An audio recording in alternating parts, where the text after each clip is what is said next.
ایک آیت ہے سورۃ الانبیاء میں، ایک بڑی خاص آیت سورۃ الانبیاء میں، جو کہ جہنم کی سب سے کم تر سزا کے بارے میں بات کرتی ہے۔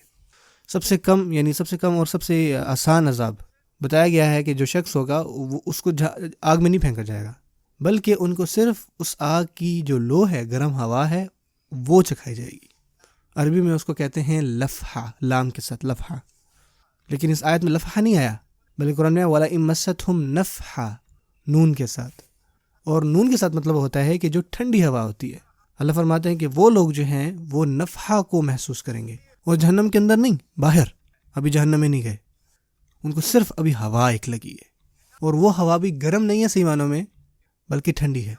ابھی جہنم میں گرم آگ ہے، اور ان کو ہلکا سا اس نے ٹچ کیا، مستہم، ہلکے چھوٹے سے سیکنڈ کے لیے ٹچ کیا ہوگا، اور یہ بھی کوئی بہت زیادہ ہوا نہیں ہوگی، نفحۃ عذاب ربک نہیں،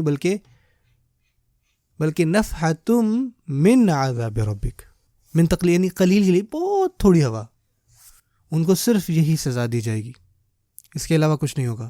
اور ابھی وہ جہنم میں بھی نہیں ہے، جہنم کے باہر ہیں، ٹھیک ہے نا، یہ نفحہ سے بھی پتہ لگ رہا ہے۔ اور وہ کیا کہے گا، یا ویلنا، وہ کہے گا کہ میں نے اس سے زیادہ اپنی زندگی میں کبھی کوئی عذاب دیکھا نہیں۔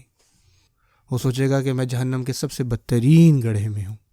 پاگودا ویل بھی جہنم کے ایک ناموں میں سے ایک ہے، اور رسول نے فرمایا کہ جو ویل ہے جہنم کے سب سے بدترین گڑھوں میں سے ایک ہے، اتنا خطرناک ہے کہ جہنم خود اس سے پناہ مانگتی ہے۔ اللہ اکبر۔